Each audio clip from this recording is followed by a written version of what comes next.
Ladies and gentlemen, welcome back to Entertainment Banter. My name is Joel for this evening. And I'm Matt, the guy that's going to let Joel do all the This talking. is part three of a three-parter, maybe a four-parter because Matt just wants to keep talking about this subject, and it's a big subject. It's about Endgame still. We're Well, still on Endgame. we talked about Marvel for I don't know, 50 something podcasts. We've mentioned it in every Well, single you do know that we're podcast. going to release these episodes 1 week at a time. If we're going to go, really? We're still talking about Endgame? They can skip it. Well, it's going to be 3 weeks of it.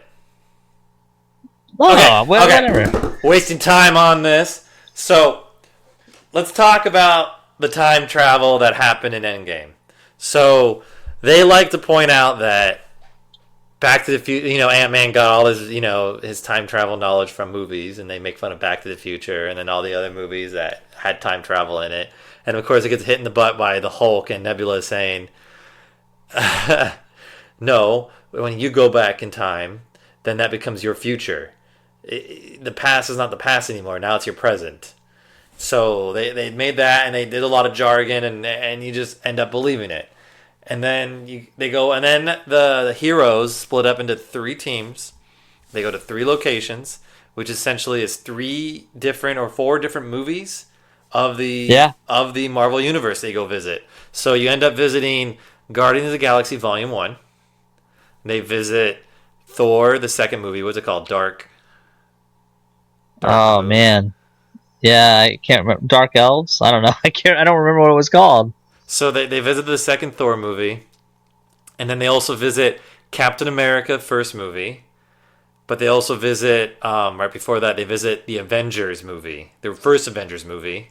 And they also visited the bunker that was in Captain America Winter Soldier. Who did that one? You remember when they found? I think it was Winter Soldier. It was the one where they went to the bunker and Mordok, whatever the TV faced guy was, supposedly set the trap because technically Hydra had taken it over. You don't remember that? Was this in the movie we just saw? Yeah, yeah. Well, the bunker. That's how Captain America knew about the option to go back to the '70s Oh, I because he thought knew that that was bunker Captain America existed. movie, not Winter Soldier. It could have been. Well, technically, it is a Captain America movie. So, anyways, so they do all that, and it's just find interesting because they actually enter these movies, and so you get to see parts of the movie you already know and love, but from a different view, in a sense, from their view. And it was just funny when they first appeared into the Avenger movie, and they show up, and the Hulk is hulking out like crazy, and then they're like, they look at the new improved Bruce Banner, and they go, well, breaks something on the way, and he walks through the car and goes, oh, roar, roar, roar. Right. And then he moved on, but it was just funny, and you got to witness this, and it kind of like it got to show like how the characters knew those timelines, but at the same time what they also missed, right? Yes, absolutely. So like in the Avengers, they lost the Tesseract to Loki again because Tony Stark forgot that they sent the Hulk down the stairs, which then disrupted when he got the Tesseract away from the Shield agents. Right, right. And what I appreciated about the time travel scenes was we got to see a lot of other characters again. For example, the Hydra, like the Agents of Shield villains, the Hydra operatives, and Right. you know what? We didn't see Simmons in this one, did we? Simmons, you mean Or Coulson, whatever his name is. Yeah, Yeah, no, we didn't. Well, because they think he's dead. that's right. He was dead at the time. Yep. But it was fun to see those other characters, and then they brought back like Robert Redford and all those other guys, and it was cool to see all those characters that had made appearances in those movies at those times. It was very fun, and then like apparently whatever they did in these timelines, it didn't affect their current timeline because it created other timelines. But at the same time, they put the stones back later, and it was fine. But then Captain America goes back to put him back, but then he doesn't come back. But then all of a sudden he's there. So he did affect the future, didn't he? That's why we ignore. That was so confusing. Just go for the ride, Joel. Just go for the ride. Don't think about it. Just accept it. I appreciated when they first were trying to attempt it, and the Hulk was doing it, and he made Ant-Man age. Yes, yes, all That those was a other good time moment. traveling things. What's interesting too is getting back to them traveling through time. Like I loved seeing the other side of the coin. Like you watch the end of the first Avengers movie, they beat Oh yeah, when they Loki, beat they the shit save out of the day, Loki. but Yeah, Loki transforms into Captain America again and makes jokes. And then Hulk is frustrated because he got to go down the stairs. I mean, these are yeah. things that actually happened. Like they're arresting Loki, slapping the thing on his It mouth. happens Like, when the credits started rolling, kind of thing. Or yeah, right. mm-hmm. Well, this is all the stuff. Like, you never see the aftermath. The only time we ever saw the aftermath was that spontaneous joke that they did at the end of Avengers, where they're sitting down Shawarma. eating. Yeah, yeah. Yeah, like we don't get to see them filing up police reports. I mean, you didn't have Hawkeye saying we're going to take this guy and whatever. It's just kind of funny to see them do They those were good things. moments. They were actually good moments. I enjoyed watching it, and it kind of like not everyone saw every movie probably when they saw the Endgame, and they figured they saw Avengers 1, 2, and 3. 1 and 2, they were fine. If they missed this movie or that movie, they were fine. But you really weren't. If you didn't see it all, you weren't going to catch everything. Right, right. No, yeah, you had to have watched all of them. I loved the Guardians of the Galaxy where Nebula and War Machine were going after Peter Quill, getting their Infinity Stone, Oh, yeah. and just knocking him out. Like, so he's an idiot. And I love the joke where like it's like the Indiana Jones joke where like, whoa, you don't Oh, go in yeah, there. yeah, That's yeah. The when booby traps. booby traps. Like, and that brought me to this thought too. It was another. I loved how they paired up the couples or the teams because you had, like I said, Hawkeye and Black And Black Widow, which Widow. were friends and always looking out for each other. They did And go with that War made that Machine scene. and Nebula. They all went Yes, together. because you know what I mean. Like, because Hawkeye and Black Widow, they were always looking out for each other. It was very emotional.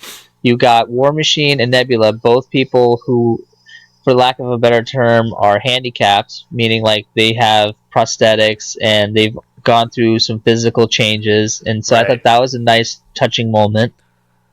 They teamed up Thor and Rocket, which was just a comedic thing.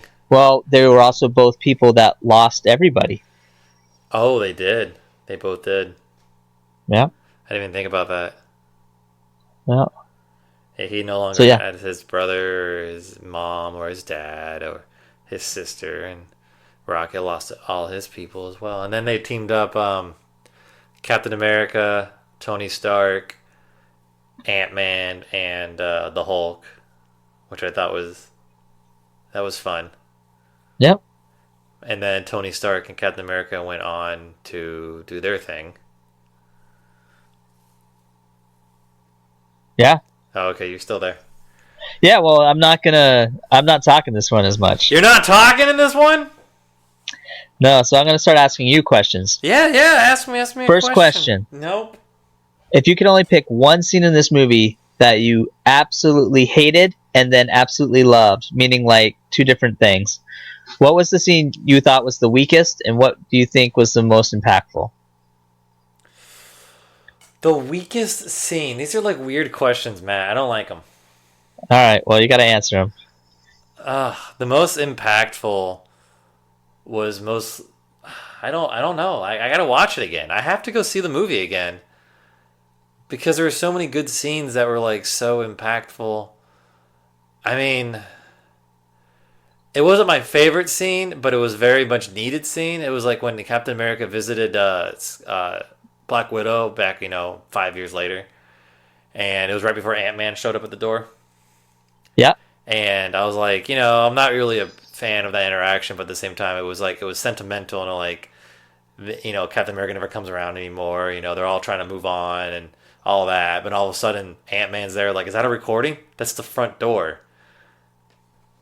And Ant-Man. That's your there. favorite scene? That's the most. No, I said it was not my most favorite scene, but at the same time, it was a very much needed sentimental scene. Sure. All of them working through their troubles. Yeah, there wasn't any scene that I didn't think contributed to the movie that needed to be like. Even his little AA meeting he was having, like, oh, he wanted a date. Like, was that really needed? I think you probably could have gotten away with not having that scene, but it was setting such a dark era and how people were just having issues moving on. Like, Yeah, I get it. Like you get a hard breakup, your parents die or whatever in real life. It's hard to move on. It doesn't take 5 years, but when you see half the known universe just disappear, and from you as like if you and I were just here, all of a sudden you disappeared, and Right. like half the people I know disappeared, it would be hard to move on from that. Sure, absolutely. Well, I think that scene was significant because Captain even says it to Black Widow in that moment you were talking about. He says, "I tell people every day they got to move on," Yeah, but he doesn't believe it. that's the He thing. says, Like he doesn't but we believe what he's don't." preaching. Right, Like he's right. like So you're that's always telling impactful. people. You always hear people like, "Oh, move on from that. You can move on, move on." But it's like, well, we don't. We don't move on. Right, And right. it was just amazing. And then also in the beginning of the movie when they when they're all Thor's really pissed off. He's in like the chamber where he can blow up things without hurting people. Because he's so pissed. And then they agree to go find down Thanos because Captain Marvel's there and Thor has to prove that she's okay to go or whatever. Remember that whole scene? Yeah. I'll put my hammer next to you. I like this one. Right, right. I thought that was kind of lame, to be honest, because I'm like, come on, she's a bitch. Well, it's just that last minute. We've got to accept this character, so we got to prove that she's worthy. Right. So when they go, and then they end up going to Thanos, and he's on the island, on the planet, just farming, and he looked wrecked, and I'm like, your first thought is, why is he wrecked? Like, why is he hurt so bad? But then he explains he used the Infinity Gauntlet one last time Right. to destroy the stones, essentially. And it's just interesting how they go there and they attack him and they cut off his hand and they totally just like take him over so easily. Yes. I know he's hurt, but they so easily do it. And then Thor walks in there and then takes off his head and goes, "I went for the head." This time, And right? I As a thought it joke, because the last movie. everything Thor said almost seemed like a joke. Yes. Yeah. Well, he definitely was the comic relief in this movie, for sure. Yeah, especially since he was the Big Lebowski half the He totally looked like that, didn't he? Yeah, he did. There's no question in my mind that wasn't their motivation. Oh, you know? absolutely. He was the Big Lebowski. He was the dude. Well, can I just tell you, like, the part that I thought was the least effective and had a hard time swallowing, besides the time travel crap that they came up with, was Nebula. I didn't like how somehow she was linked? spying for herself. Yeah. Oh yeah, that was like a huge. It was a huge plot point they needed, but it almost seemed forced because Yes. all of a sudden like she's wirelessly connected to her sister. That is it because they're both in the same timeline and they. Do you see It how never they, was explained. Do you see how they that's what I'm corrected saying. it real They quick? just- She killed her real quick. They corrected Yeah. that real quick. Yeah. Well, that's what I'm saying, though. Like, all of a sudden, it just felt like we got to get Thanos aware of this. How would we do it? And Right. it just didn't work. I think it was a very bad choice. It just didn't work. So I had a problem with. The thing that I thought was, besides all the emotional crap with Clint and his family Yeah. and Black Widow, Right. those ones got me. But the one part that got me spiritually motivated, emotional, I guess is the word to describe, was when Doctor Strange held up his one finger to Iron Man To Tony, yeah. to tell Tony, "This is the one. We did it. This is the one." I liked how like Tony's like you said there was one I got in the goosebumps. I just got him again. Told him in like one in a million, like 1 in 14 million, and he's like, I can't tell you, or we don't. This is not the one. Right. So just to have Tony like he knew he had to get those stones right then, and it was just. Well, it's also was must have been remarkable. very liberating because the minute Doctor Strange gave him the okay, it didn't matter what he did because they knew the outcome was going to be successful. He knew he had to sacrifice himself. Like he Yeah. knew that was going to be it. Yeah. And I'm glad they did it that way. If it was any way Captain Marvel somehow, I would have been. It would have been No It question. would have been lame. I will be honest with you. It would have been, Star Wars Episode 9 is coming out, and they can kind of redeem what they destroyed, but everyone's going to know it's damage control. But if they had done that with this cinematic universe of Marvel, I don't think it would have been repairable. I mean, like I don't know if I could stomach watching all 20 movies again, knowing that outcome. Right.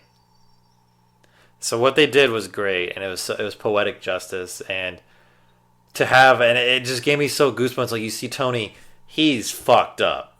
Yeah. He's messed up. He can't even like see straight. He can't think straight anymore. Yeah. He doesn't even say anything to Pepper Potts as she's in front of him. He's just saying, he's barely talking, and she's just saying, "You can rest now. You can rest now." And then she breaks down crying, and Right. it was just an emotional scene. And he finally just lets go, and you see his heart, his power just. Yeah.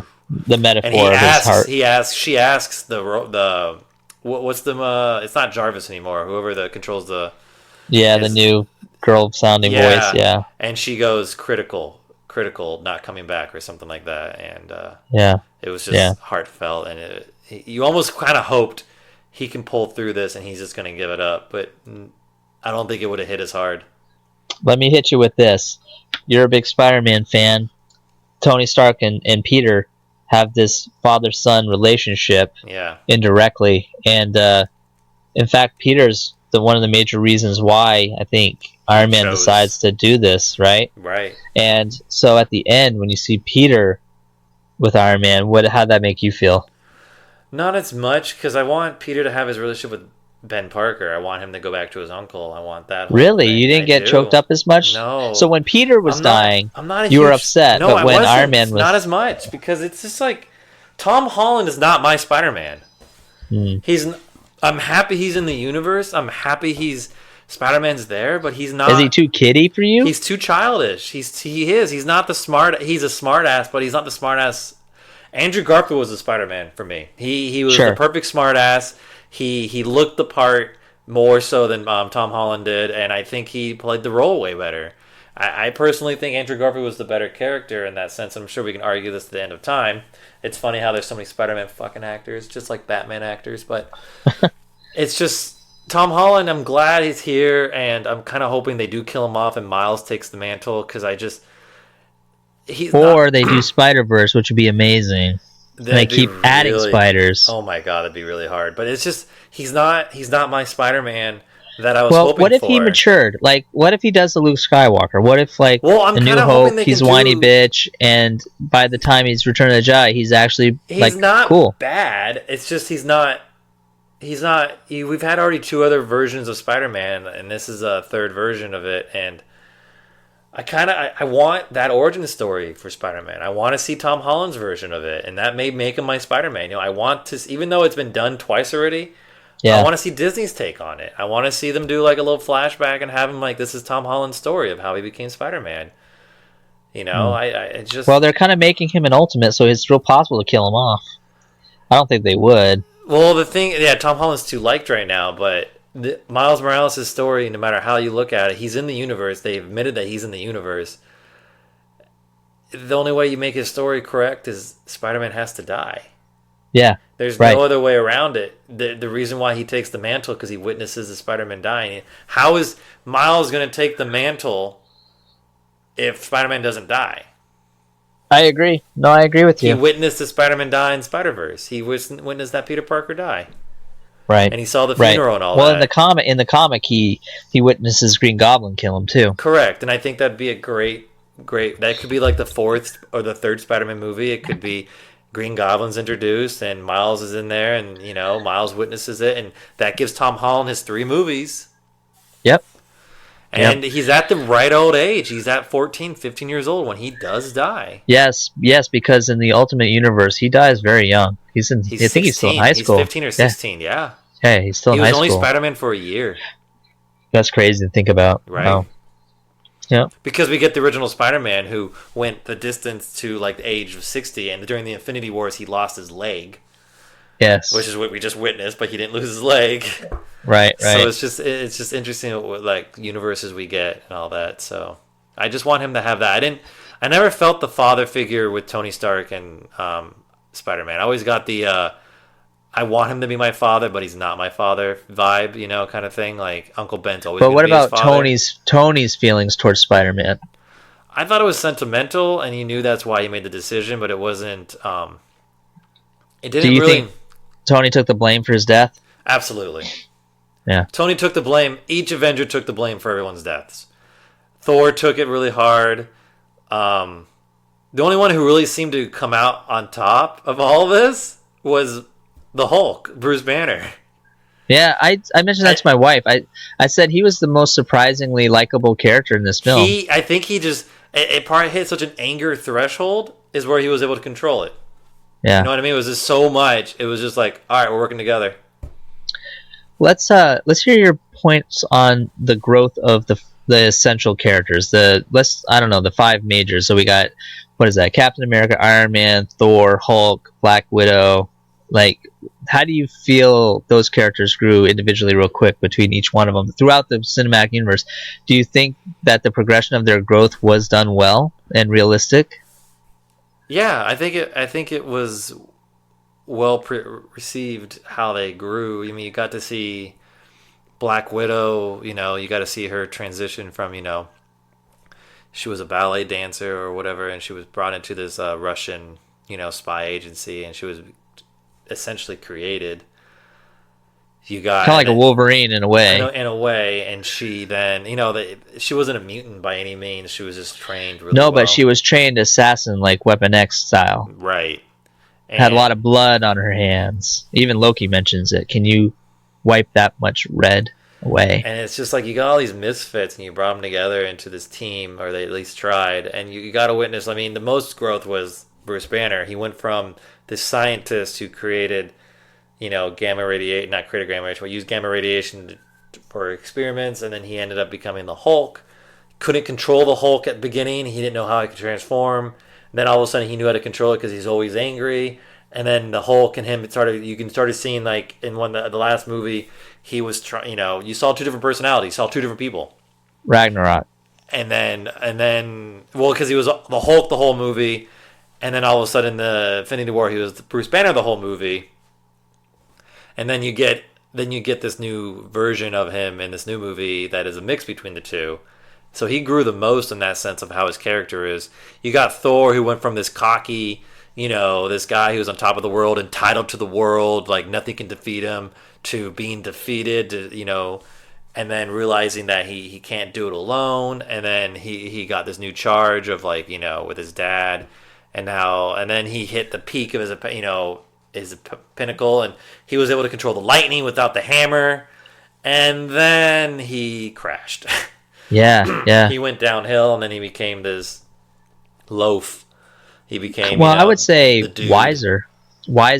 It's interesting, as you were talking about him, I thought of his father and the way that his father was portrayed in the cinematic universe, and his father was very, very similar to how Thor is at the end of this movie. He was kind of fat and more wise about things, and not as cocky. And because remember, early on, he was yelling at Thor a lot. You need to calm down. You need to because Thor's going to his adolescent ages, Right. But it's interesting because you can relate to his father more now, because you've seen what his father had probably gone through, the way that Thor has gone through it, right. His failures. He's war torn and all that, and you have to fail to become better in a sense.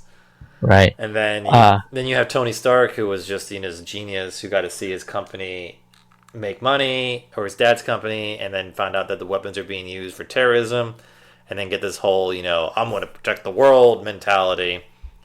And then and then he goes through midlife crisis or fear factor. And then after New York, the first Avengers movie, he goes through this whole this change of, like, I have to protect the world. I got to put a bubble around the world, kind of thing. Like, this is not. That's the end game. Like, there's this famous conversation he had with Captain America saying, I want to create where everyone's protected and everything. And Captain America, you can't do that because the last guy who tried to do that, tried to destroy the world. I think it was like Red Skull or something, right? Right. And Captain America has experience with that. Tony Stark does not. So then Tony Stark just says, isn't that the end game? Isn't that the final score? We want to go home after the fight, and then Captain America is always about the fight. Yeah. So Tony evolved a lot from that. So they all had huge evolutions. You got to see the characters change. Like, each movie, they were a different person almost. Right. So you think it was the progression was accurate? I think the progression was very accurate on how they turned out to be. I mean, you still had Captain America being the Boy Scout and trying for the best for everybody, and he still led the team. Yeah. Um, One thing I thought of just now as you were talking too is I keep going back to poor Iron Man's funeral scene, and I realized that Fury had no lines in this movie. No lines. Samuel L. Jackson had no lines in this damn film. I was grateful to see him. Yes. It was just one of those things. I was kind of surprised. And all right, I will talk for a few minutes. I apologize, but And we're done. no, just give me 1 second. The you know how we were talking about Stan Lee, right? And how And he appeared obviously in this without movie. this man, like he's the brainchild of all of this, and him and Steve Ditko, but yeah. right, but he passed, and yeah, they had one final scene, so he was in all of them, which was great. But it's interesting because Stan Lee. the year that he passed is when they did the Marvel tribute logo with all Stan Lee. Yes, then in this movie they went back to the original. It was the Stan Lee one, and that's where they did it. Character. Not for the Brie Larson, not for Captain Marvel. It should have been on this movie. Well, I think they did it to honor the year he died. But here's the thing: I was kind of surprised what they didn't do, because one thing I thought was really great at the credits. I don't know if you stayed for the whole thing. I think you did. Oh yeah, I did. They gave each character their own cool tribute, like picture and title, and they even did that beautiful. They signed it. Yeah, I thought that was amazing. I thought really cool. And if that doesn't tell you like this is the end, they knew this was the end of something special when they did that. And so when they did all of those characters and everybody was done, I really, really thought they were going to do one for Stan Lee, and they didn't do it. He didn't do it. I think it was probably a last minute thing. Someone said, "Hey, this would be really cool," and they did it. Yeah, they didn't do Stan Lee. That was really upsetting. But at the same time, there were some characters in this movie in the credits that were not in the movie. In the credits, they made tribute to everyone who was in the Marvel universe, who was a character. Well, I think. Main character. Are you sure? Point. Because I think they were. The girl that was, that disappeared with Nick Fury. Remember, like when they were driving at the end of Infinity War, she wasn't in the movie. Yeah. Where was she? Oh, that's right, but she was made. Credited. Of course, absolutely. So I'm sure there's a few others. Another thing too, which is kind of interesting, is just speaking politically for 2 seconds. How everybody sits for the end of the credits to see if there's a bumper or anything that's going to tease you what happens next. Another reason why they knew this was the end of something special is there was no after credits scene. There was nothing came, and they did that on purpose. They did it on purpose. Every Marvel movie we expected, there was an end scene. This was the end all, say all. This was an end of a saga, and we're going to continue on to the next. Even though Spider-Man: Homecoming is still part of the same phase according to Disney. This was the end. But this was the true end. This was it. Because I'm sure at the end of Spider-Man there'll be an after credits scene, and we'll move on. We'll get the next movies, and we'll see what happens. Right. There's no confirmation of what movie is next after Spider-Man. There's been speculation. There's been things that they've been saying they were going to do. There is no confirmation what's the next Marvel movie after Spider-Man. Right. And I really hope whatever they came up with that timeline does change, because otherwise I think they're not going to survive. Let me ask you a personal question, because I know we're running short on time for this one. This will be our last Avengers Endgame for a while. Men. All right. I know you don't like men, so there you go. No, being honest with me. I'm always honest with you. When you, besides, forget the Spider-Man Homecoming, because we kind of know that's kind of in the ballpark, but will it feel the same for you? Will you have the same excitement to go see a Marvel movie, knowing that this one came out, and knowing that this one pretty much was the end all for what we've known as a cinematic universe thus far? Are you going to feel the same excitement when you see another Marvel movie coming out, or are you going to be like, I don't know what's going to happen? Absolutely. I think I'm going to be excited for Dark Phoenix when it comes out. I'm not talking about X-Men. I'm talking about the actual, nothing under Fox. I'm talking about the cinematic universe that Disney is running with Marvel as of right now. Will you have the same excitement and anticipation as you would have had leading up to this movie? Yeah, it's going to be curious of what they're going to do. You don't know what's going to come next. So you're like, yes, another Doctor Strange. Yeah, it'll be like, where are they going with this? Because it's going to be more, this is what's going to be more exciting. You're going to go see Doctor Strange 2. You're going to see Guardians of the Galaxy 3. and you're gonna see. You're like, what's at the end credits? What are we building up to? Who's the next? Who's the next big thing we're going to? Because you know they're gonna do that. So Right. that's what's gonna be like. What was at the end of the scene? That's what's gonna be the more exciting thing. Like, oh, this is the route they're going. That is gonna be the Interesting. exciting thing to know. Like, this is Phase 4. Where are we going? So you have a big kind of weight lift off your shoulders. You're more like I don't care. So let's see what happens. Let's think about it this way. For 20 years, I've been getting foreplayed with for so long, and I finally got to blow my load with Endgame. And I'm now, I want to cuddle with Homecoming for, You wanna have your cigarette in away bed? from home. I want to have my cigarette and just cuddle with Spider-Man for this last movie and go, thanks for finishing this for me. It's nice, a little calmness. And then, and then they're gonna start teasing me again, and it's gonna get built up again, and it's gonna happen. Even though you think it's gonna be hard for them, they're gonna build it back up. They're gonna build that suspense. You're gonna get a character that you're gonna go like, I like this character a lot. Just follow him. You're probably gonna get into Guardians more. Thor's gonna be involved, so it's gonna be exciting. I mean, your load might not be as big as the first time. Maybe it'd be bigger. Who knows? All right. Well, that's a positive outlook. And it may not go for 10 years. They may have the next big movie, that hits hard in the next, 5 years, or 3 years. It may just come quick. It may be like, oh God, like, you don't know, like you don't know what they're thinking right now. They're probably thinking this was a great success, and we need to keep it going. We now have all these new characters. It's exciting to know what they could do now. You don't know what they're going to do. And well, all the characters are definitely, all the movies that they have and all the characters that they're setting up for is definitely going to build up to Dark Avengers. That's for sure. Are you sure? Because I heard they're also going to get the what were the characters? It's another like species that I forgot what they're called. I don't know. I don't know what they're called. Okay. But out in space. Yeah, we may get something more with the Skrulls too. Who knows? So like Galactus and all that. Galactus is a huge one for X-Men. So I thought Dormammu would be one, but apparently Doctor Strange took care of that. Well, Fantastic Four mostly is Galactus. Yeah, actually. So we may get Galactus through Fantastic Four. We may start building up to that. You don't know. Maybe they're gonna also do a Fantastic Four movie. They're gonna do Doctor Strange, and there's gonna be a Galactus hint. They're gonna do the Spider-Man. You never know. Maybe it's gonna be a build up to the Sinister Six again, and Spider-Man's gonna need help. Right. And it may not be the full Avenger movie. It just maybe like Spider-Man and like a couple other people he needs to help. Maybe it'd be a Deadpool Spider-Man team up. Who knows? There's so many possibilities they could do.